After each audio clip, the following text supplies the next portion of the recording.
Okay, Kidnap City Police Department. This is Ricka.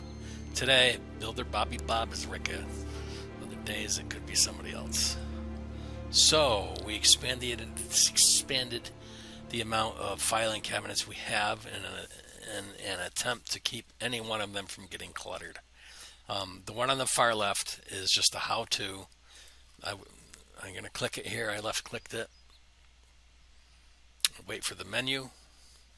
And by the way, you have to be in the police department group to use these. You might even have to activate the group to use them. But for sure, at minimum, you have to be in the police department group. So I want to view files.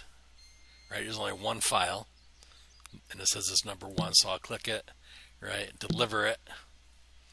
Accept it. Okay.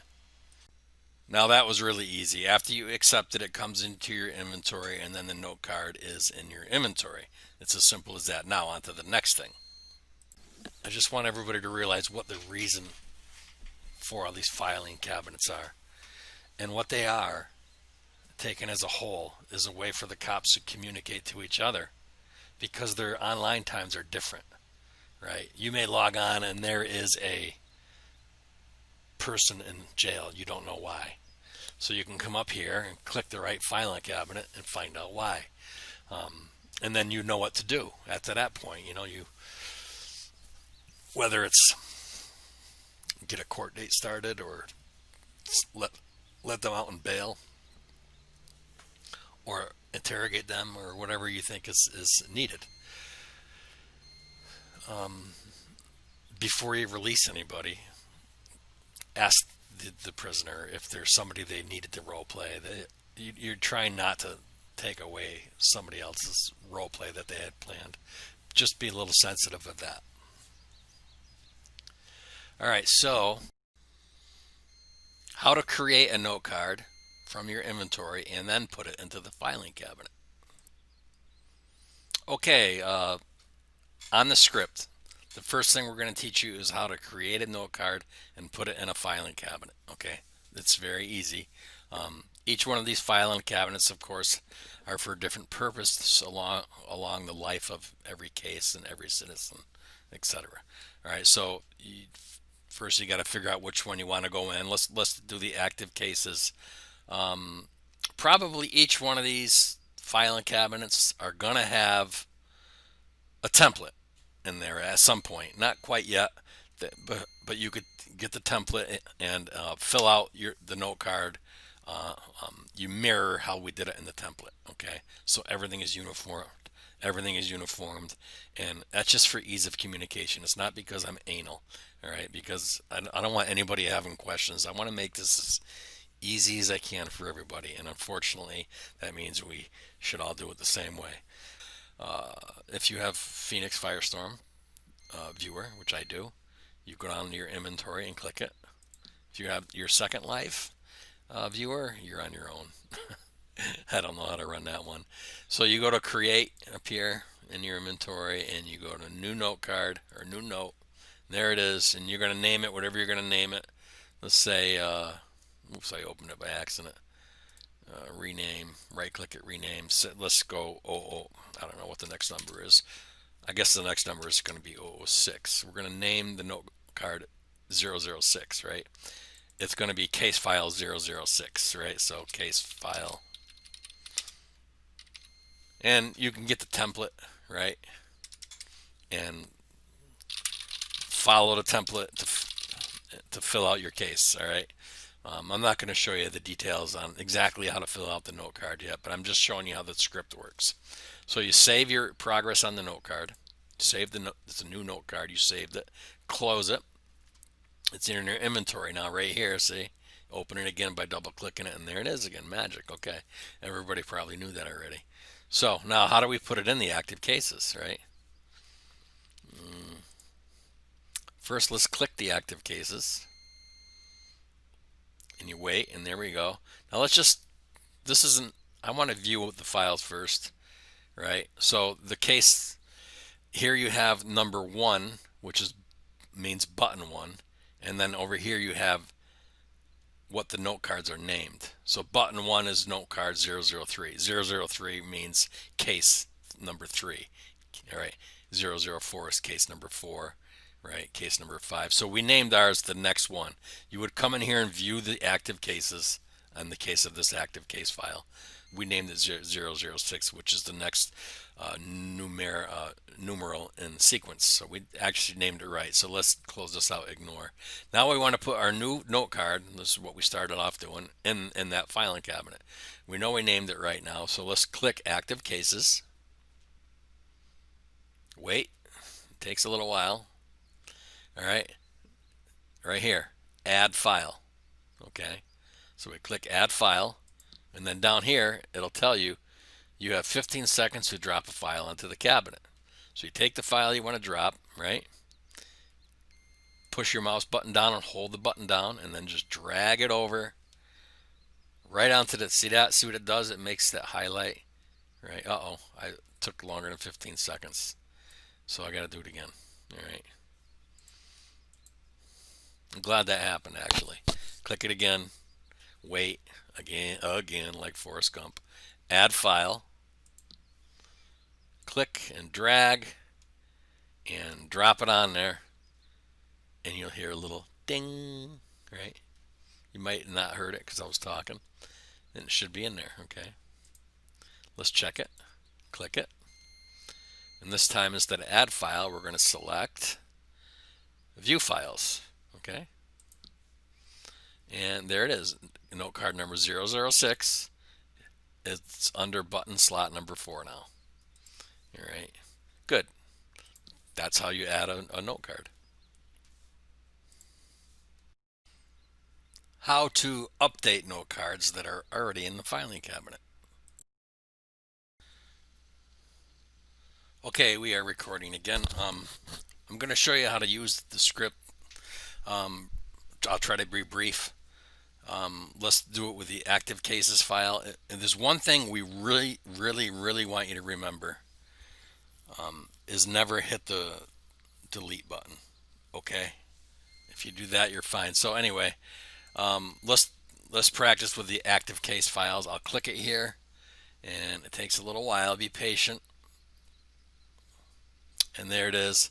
Now with our choices are view files, search, which I've never tried, add file, and close. So there's only two things here that we really got to worry. View files is what the first thing we're going to do. We're going to view the files, okay? I'm going to show you how to update the file, okay? See number 1, which is named 003. Number 1 button means note card. The note card is named 003, okay? Because there's no actual note cards in here. There's no actual note cards to begin with, but you put note cards in there, and then there are note cards in there. Yeah, thank you, Captain Obvious. Or you create a note card from your inventory, and you put it in a filing cabinet. That's how this works. It's a filing cabinet of note cards. You just can't stick open text in there. So anyway, so we're going to take number 00. Actually, we'll do number 005, okay? So we'll take number 3, which is a note card 005. And now our choices are deliver, delete, return. Return means go back a page, and close. So never hit delete, okay? For most of us are never going to hit delete. There's only going to be a couple people that should be deleting things. So just forget about delete, okay? If you never hit delete, you're fine. So if you deliver file, okay, and here it is. Now you accept the file. It comes into your inventory. You open your inventory, and there it is, 005, okay? Let's get rid of that one for get rid of confusion. So we open up the note card that's now in our inventory, and here it is. All right, say we're going to update this card because it's an active case, okay? So what we're going to do is go to the top, and this is a new entry, so we're going to separate it with one of these things, which is Shift and 8 on your keyboard, okay? And then you're going to put the date, right? 10 and write it out, because Europeans do it different than Americans, so always write it out so nobody's confused. So just write the name, October, okay? October 26th.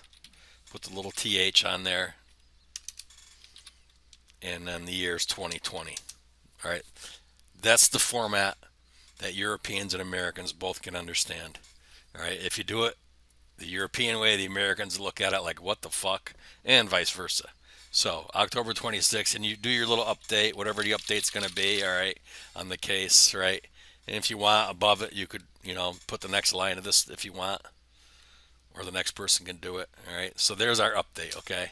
Now, I'm going to save this, and it's still in my inventory. I'm saving the progress of this note card. Now I closed it, and it's in my inventory. And this is it right here, right? So I open it, and there's all that new progress, right?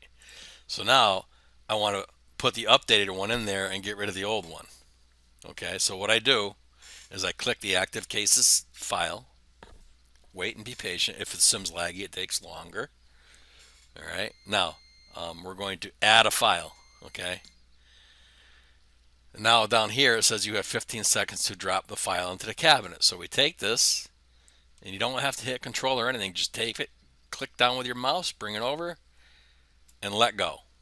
All right. Now your choices are view the file, add anyway, because it says up here, it says actually, there's already a file that named this. What do you like to do? You could view it. You can add anyway. You don't want to add it. What you want to do is replace. That'll get rid of the old one, so there's no duplicate in there. So you click replace. All right. And that did it. Now this updated one that was in your inventory is now in there, and the old one is gone. Let's do it one more time, okay? Click,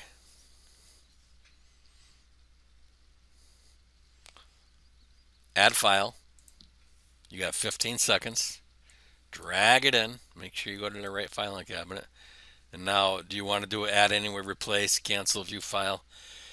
You replace, and you're done. Okay. That's how you do that.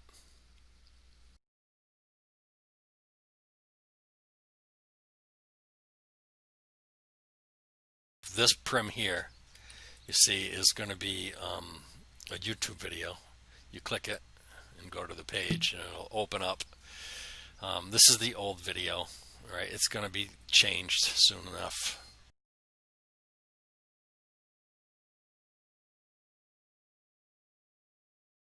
Okay, so the next filing cabinet is going to be how to use. Whenever I think there's instructions needed to be made because people aren't clear on something, I'm going to put one in here. Like right now, the only one in here, I just click the cabinet, and we're going to view files, right? And we're going to grab it, and we're going to deliver it, and we're going to accept it. So the only file in there right now is how to get an arrest warrant on somebody, right? There will be other instructions in there for different things. Okay, so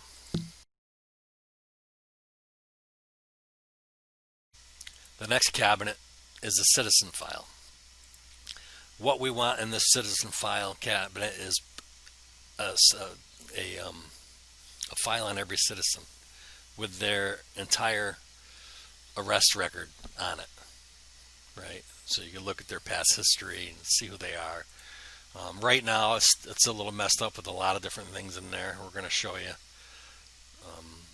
We're going to view the files, and you see the active arrest warrants don't belong here. We're going to get that out of there soon. But we got a file on Adia, right, which is Tunga. This girl, which is Alinga. We got one on Bianca.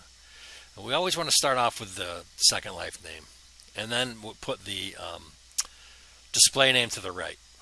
Because when you're searching for somebody, you have to use a second life name. And if a cop doesn't know the person by their, they need to find them or whatever.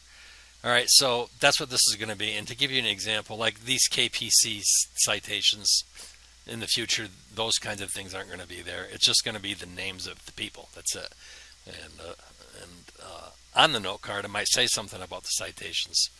Let me show you a card that I went ahead and constructed to show you how I think it should be simplified, and I am open to suggestions. So we're going to go with number 21, which is Rika. Right?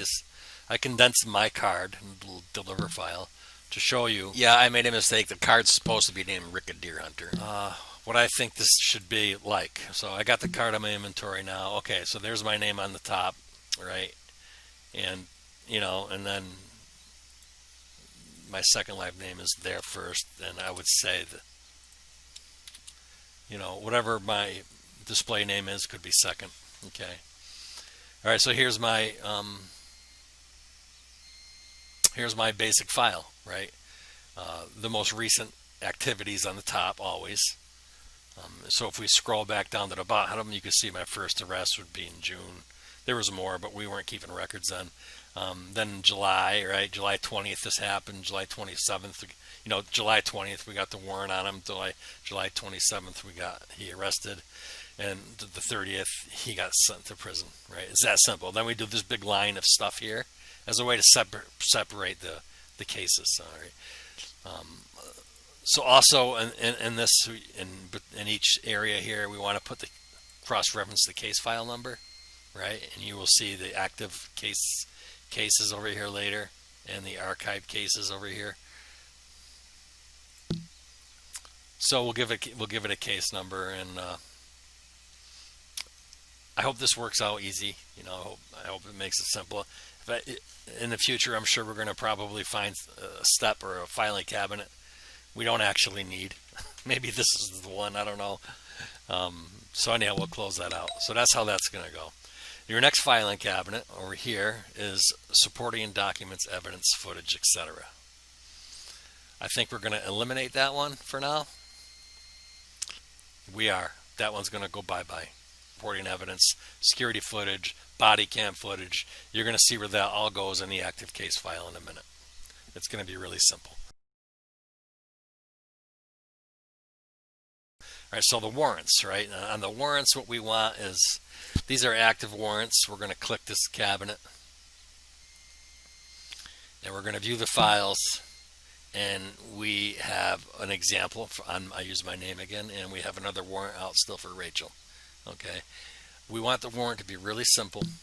Okay, deliver the file. This is not the actual warrant. This is just a record of it. Okay. This is your way for you to communicate that you took a warrant out on somebody, right?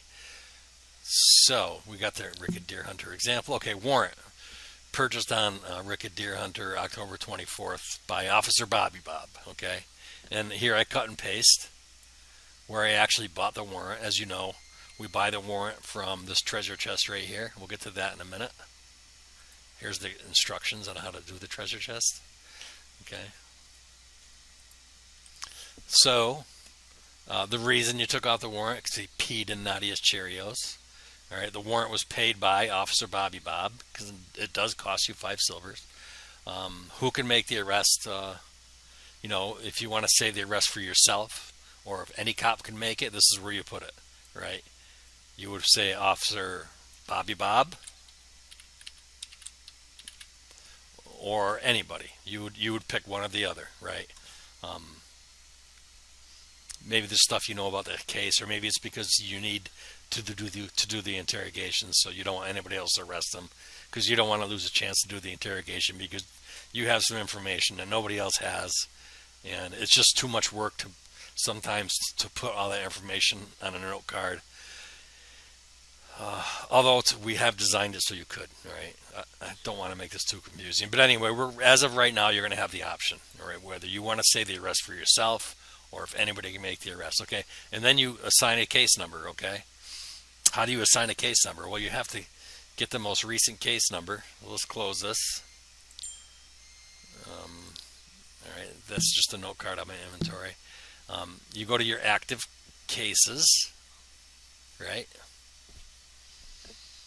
You're trying to assign a case number. So you want to go to the active cases, view the files, and you see the most. We started at 001, and then the next case is 002, then there's 3 and 4. So if you're making a new case now, the case would be 005, right? So you would actually start a note card called 005, that's what you would name it, and you would put all the details in it on the case, on whether it was testimony from a witness or body cam footage, and you just have to put a narrative on the body cam footage or security cam footage, and then you would put the note card on the active cases with that number, okay? And whatever number that case is, you would put it on the warrant, right? So back to the warrant, like what we were doing. So you would say case number 005, right? Actually, it was 004 on this one. This was 004. So you'd save it, right? And then you would put that warrant in there by clicking it.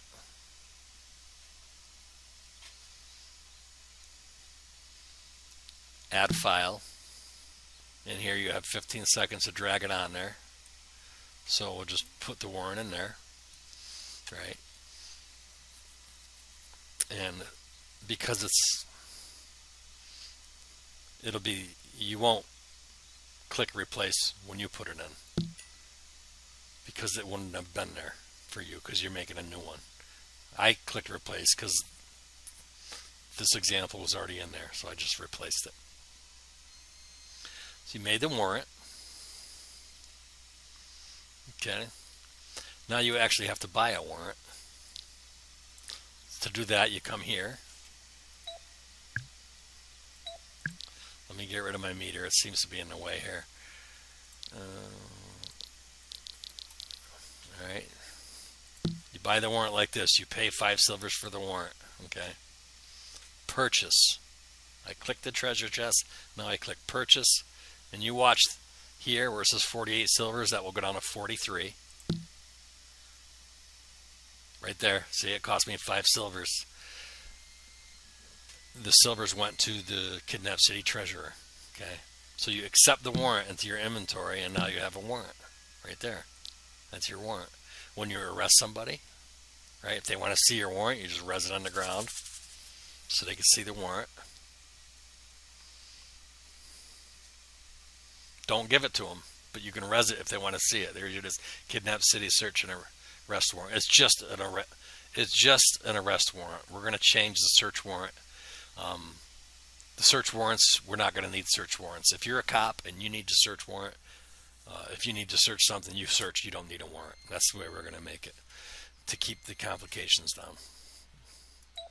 So take it, right? It's no copy. So afterwards, after you bring your person in and arrest them, after the court case, you turn your arrest warrant into the kidnapped city treasurer, and he will refund the 5 and give you another 5 if you win the case. Okay. Now, if you don't do any paperwork and we have to release this person, you lose that 5 silver. So that is meant, that is designed to make you cops do the paperwork so the other cops know what's up, right? Because if that prisoner has to wait to be online the same time you're online again, it might be weeks, right? So we have to keep things going for people. So try to respect that. Do the paperwork. Communicate with your fellow officers so everybody knows what's going on. And that's really all this whole mess is about, is the communication. Because we don't want anybody sitting in jail without, nobody knows what to do with them. Nobody knows why they were arrested, right? Take your time with this stuff. It sounds complicated because the video might be a little bit long, but it's not too bad, especially once we straighten out the files and you could see what's in there. You could see how we've been doing it. You can grab another file to see how we've been doing it and then copy that, right? Use the existing files as templates for yourself to use those as a guide, okay?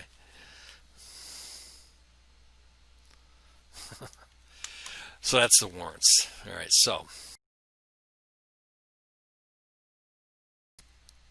the active cases, right? Like say we started the active case in here for the warrant that we made, right? Which is 004. So we're going to view the files. I just clicked the active case cabinet. So we're going to click on 004, which is number 2, right? Deliver the file. We're going to bring it, we're going to accept it, which brings it into our inventory. Now let's look at what the case is. Now this is where you put all the details on the case. What people said, anything pertinent that the judge needs to see and the prosecutor needs to see, which is a basic description of what body cam footage might have picked up or security cam footage. What we don't want in here is we don't want you to put an entire role play, right? Where the reader has to try to read through this huge hour-long role play to find out what's pertinent. It's your job to put it in here to take stuff out of your own role play. Like you might role play with a prisoner for or a witness for 45 minutes, but there's only 3 sentences that need to be in here that you need to communicate to the other police. We don't care if you're a great role player. We don't want to see the great role play because we're just looking for facts. We're not looking for the fluff, okay? So here's where you would put everything, right? And you would put it in chronological date. Always put the most recent happening on top, right? So the oldest thing of this case will be on the very bottom, right? You can see here October 23rd, right? And then October 24th, that happened. October 25th, this happened. Try to keep the text separate, the dates separate. You can add something in between each date. It helps the eye know, it just helps you know what happened on each day. That's a good idea to do that right there. Save. So this is where you put, as I said earlier, that this filing cabinet of supporting documents, evidence, security footage, etc. I said that's filing cabinet's going to go bye-bye. It is. And it's going to go into the active cases, right? Into each case, onto each case file, which you are looking at a case file right here. And again, here we are, the case number at the top, case 004, right? That will help you. Like if you want to see, like you click on citizen files, you pull up Ricka's name and you see all the crap he's been involved in, and you want to review that file. What happened? What did he do? What kind of guy is he? You would click the citizen files, get out Ricka's file. You would look at all his arrests, and each time you see a case number, 002, 003, right? 001. And there's no details. You don't really know much of what happened, but you want to know more. That's when you go to the archive. It'll probably be an archived case if you're looking in the past history, because that's what this next filing cabinet is for. It's the archived cases. This cabinet is only for active cases, right? Once it goes to court and the person gets freed or goes to prison, then you take the case from the active cases and you put it in the archived cases, and it's done. Right? It's permanent record. Let's see what that looks like. We're going to click it, which I just did. We're going to view the files. All right, here we go. The archived cases are 001, 002. Name them just like that. I hope that the script keeps them in order to make it easier for the eye to find. If they don't stay in order, there's nothing I can do about that. I think that's it. Okay. That's it. I know you're going to have questions. Just remember, after a while, you're going to start seeing patterns in each filing cabinet, and you're going to know what to do. Maybe I'll have a template in each one, so look for the word template. But not everyone is going to need a template. So you just have to use your common sense sometimes, or ask questions sometimes, and that's it. So enjoy it. Take care. Goodbye. Rick a Deer Hunter signing out.